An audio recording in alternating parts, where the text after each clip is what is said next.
មកបាត់មានស្នេហ៍គឺក្មួយនារីម្នាក់គត់ដែលមានស្រឡាញ់ជាងគេមើលចាមិនដឹងជាមានបុណ្យអីទេមកមានស្នេហ៍តាំងពីនៅក្មេងផ្លេចខ្លួនតែបន្តិចចៅប្រុសរាផ្លែកជាងមុនច្រើនណាស់នេះប្រសិនបើលោកអង្ញាសិទ្ធនិងលោកជំទាវមលីមានកូនដែរនោះប្រហែលជាធំមិនចាញ់គ្នាទេមែនទេលោកជំទាវធំមកពីកូនសិស្សរបស់ខ្ញុំគ្មានសមត្ថភាពហើយមិនមែនមកពីកូនមលីទេព្រោះកូនមលីគេត្រៀមខ្លួនចាំតែមានកូនស្រាប់ទៅហើយ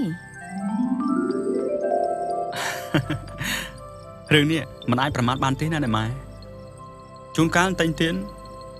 កូនអាយវ៉ាដាច់លោកអង្ញាសម្បត្តិទៀតផងក៏មិនដឹងមែនទេអូន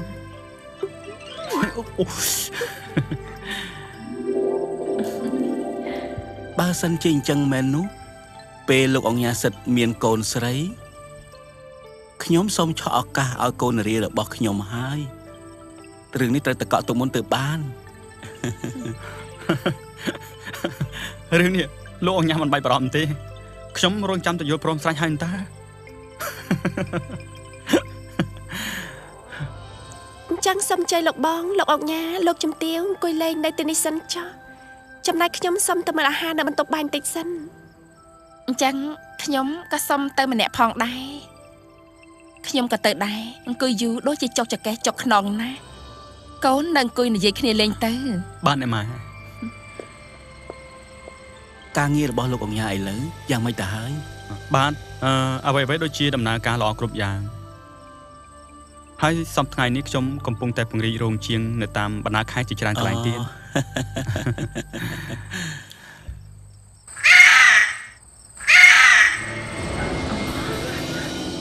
ឮដូចជាសំឡេងខ្លែងស្រាក់យំមែនទេម៉ាលីមែនហើយអ្នកម៉ែពុទ្ធោអ្នកម៉ែមានរឿងអី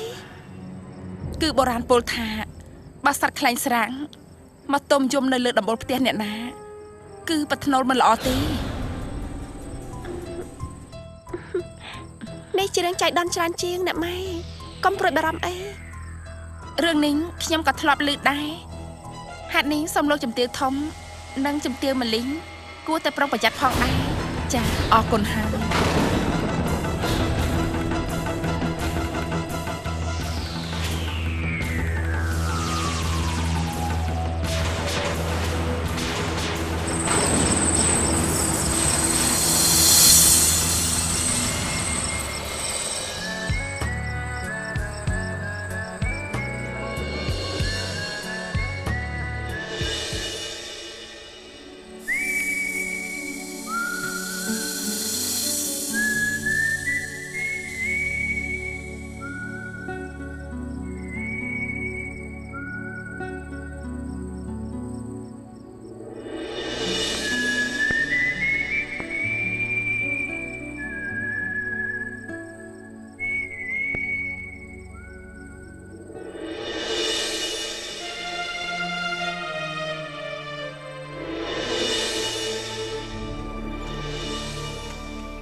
មានអីទេដើរគ្មានភ្នែកទេបានជាមកបោកមនុស្សទាំងរស់អញ្ចឹង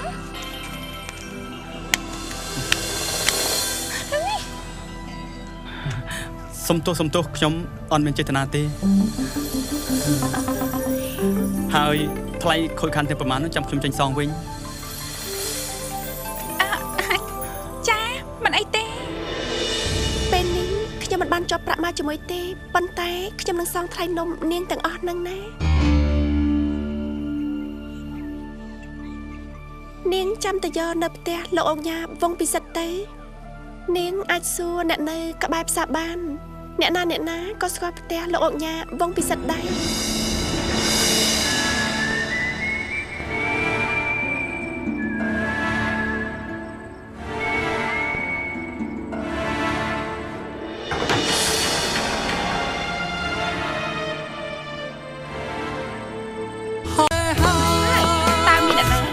ឃើញមនុស្សស្រីនោះទេថាគេមានរូបរាងមុខមាត់យ៉ាងណាអូយមិនធ្លាប់ឃើញទេចាគ្រាន់តែបានឮឈ្មោះថានាងនោះឈ្មោះចោមច័ន្ទអូយគ្រាន់តែឮឈ្មោះក៏ពីរោះប្លែកដែរចា អូជួនកាលឈ្មោះព្រោះរូបរាងអាក្រក់ក៏ថាបានដែរ អូយបើមុខមាត់អាក្រក់លោកញ៉ាមិនយកមកធ្វើជាប្រពន្ធចុងទេនាងក្អម ណែទំនេរខ្លាំងណាស់ទៅឲ្យពួកនាងទាំង3បានជានាំគ្នាមកនិយាយដើមចវាយនេះខ្លួនឯងទៅវិញពពួកអ្នកផ្អែមទៅពីមុខពេលជ្រេកជូរចត់ពីខាងក្រោយមនុស្សបែបនេះគេឲ្យឈ្មោះថាសត្វក្រពើឬក៏សត្វខ្លាឆៃបាយដេករស់នៅជាមួយគេហើយនិយាយដើមគេទៀត តែជារឿងធំក៏ក្រៅផ្ទះមួយទាំងមូលទៅហើយខ្ញុំក៏នៅក្នុងផ្ទះនេះដែរទោះបីជាមិនចង់ដឹងមិនចង់ឮក៏វាត្រូវតែដឹងឮដែរព្រោះតែជាខ្ញុំមិនមែនថ្លង់ភ្នែកខ្ញុំមិនមែនកងឹតឯណា កុំពូកែឆ្ងល់ច្រើនពេកប្រយ័ត្នអត់ផ្ទះជ្រកទៅដើមកខ្លះទៅពាក្យចាស់លោកពោលថាស្លាប់រស់ព្រោះសម្ដី អូយធ្វើត្រូវហើយណែពួកនាងឯងនេះណាសត្វតាពួកមាត់ថៃមាត់ប្រហោកឆៃក្តាមឆៃខ្ចងណែខ្ញុំនេះណាមិនចង់បដៅពួកនាងឯងនេះទេណារស់នៅក្រោមដើមឈើណាដែលឲ្យមកលុបត្រជាក់យើងត្រូវតែថែរក្សាស្រោចទឹកដើមឈើនោះទៅ ទើបតែឃើញក្នុងពេលនេះទេដែលនាងក្អមនិយាយត្រូវ ប៉ុន្តែពពួកសត្វហេងវាខំស្រែកបំពងសម្លេងយ៉ាងខ្លាំងដើម្បីរកទឹកភ្លៀងអ្នកណាល្ងងមិនដឹងស្មានថាពួកហេងហ្នឹងវាមានប្រយោជន៍តាមពិតណាស់អត់សោះ បានហើយពួកនាងទាំងអស់គ្នាហ្នឹងណាគ្មានអ្នកណាល្អជាងអ្នកណាទេគ្នាទាំងអស់គ្នាហ្នឹង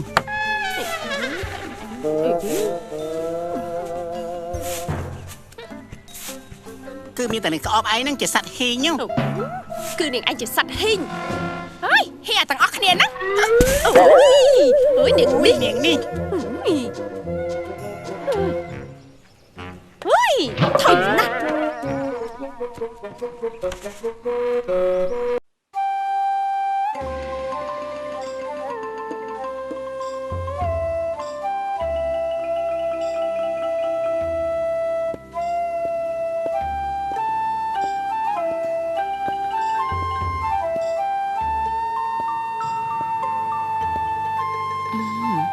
ចង់ជាប្រហុំបែបនេះក៏ល្អដែរកូន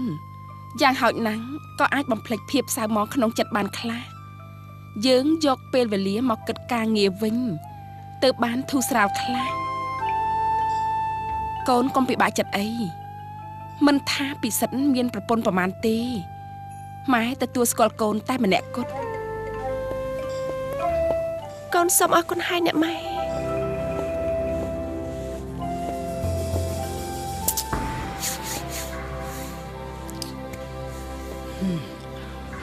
មិនក៏យូរម៉ែថ្មនឹងហើយនឹងមិនតមកដល់ទៀត បានតែសារងចាំមិនបានទេមិនក៏មិនទៅទទួលគេដោយខ្លួនឯងទៅ ខ្ញុំមិនចង់ធ្វើអ្វីដែលបើកចំហជ្រុលពេកនោះទេខ្លាចអ្នកខ្លះគេយល់ថាខ្ញុំនេះងប់ងល់ជាមួយច័ន្ទរហូតដល់ងើបក្បាលមិនរួច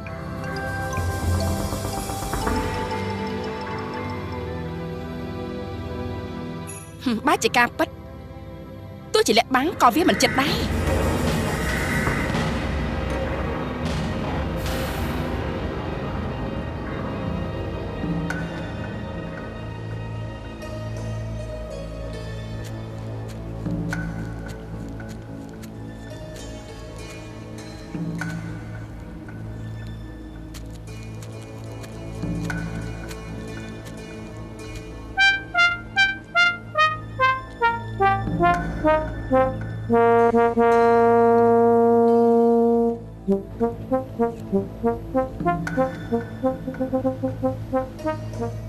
នាងមករកអ្នកណាដែរ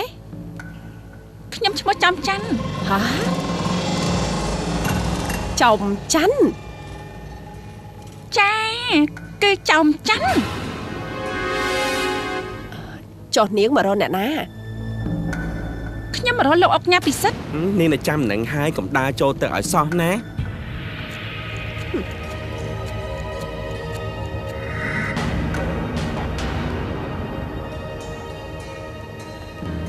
ហេ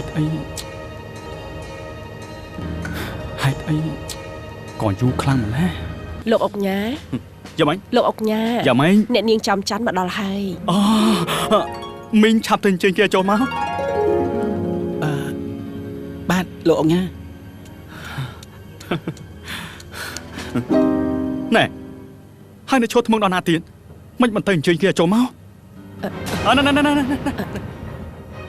ឈប់សិនចាប់ពីថ្ងៃនេះទៅមិនត្រូវហៅគេថានាងចោមច័ន្ទទៀតទេត្រូវហៅគេថាលោកជំទាវចោមច័ន្ទហើយត្រូវតែប្រាប់អ្នកបម្រើនៅក្នុងផ្ទះទាំងអស់គ្នាផងថាត្រូវគោរពលោកជំទាវចោមច័ន្ទក្នុងឋានៈជាភរិយារបស់យើងម្នាក់ទៀត ចាលោកអុកញ៉ា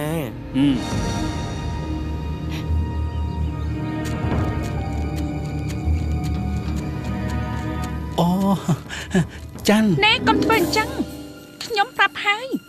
យើងមិនត្រូវធ្វើស្គាល់គ្នាគេឃើញទេ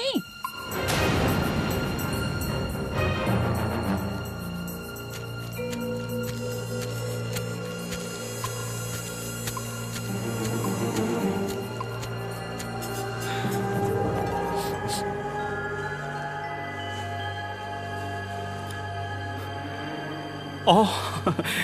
ចាន់មកអូនចាន់ណាចាំបងណែនាំអូនចាន់ឲ្យស្គាល់ណានេះគឺលោកជំទាវកឡាបជាអ្នកម្ដាយរបស់បងអូនប្រតិបត្តិគាត់ទេ លបងជួយកាន់ឲ្យខ្ញុំតិចជម្រាបសួរអ្នកម៉ែជាទីស្រឡាញ់ ហើយនោះជាលោកជំទាវម៉ាលីប្រពន្ធដើមរបស់បង ចាជម្រាបសួរអ្នកបង ចា អ្នកបងមលីងជាស្ត្រីមានចិត្តទូលាយដូចជាមហាសមុទ្រ មិនបាច់គួរសមស្អីទេយើងមានកូនប្រសាតែម្នាក់គត់គ្មានពីរទេសូមដឹងផងទៅនាង ហេតុអីអ្នកម៉ែមានប្រសាសន៍ដូចនេះចាន់ខំគោរពអ្នកម៉ែយ៉ាងត្រឹមត្រូវហើយថាអ្នកម៉ែនឹងមិនពេញចិត្តទៀតតើអ្នកម៉ែចង់ឲ្យនាងធ្វើយ៉ាងម៉េច យើឥឡូវនេះឯងហ៊ាននិយាយបែបនេះដាក់ម៉ែផងហ៎ ឲ្យកូនសុំទោសអ្នកម៉ែដែលធ្វើឲ្យអ្នកម៉ែមិនសប្បាយចិត្តតើអូនចាន់ទៅមើលបន្ទប់អូនវិញមើលតើអូនពេញចិត្តទេព្រោះបងបានឲ្យគេរៀបចំរួចរាល់អស់ហើយ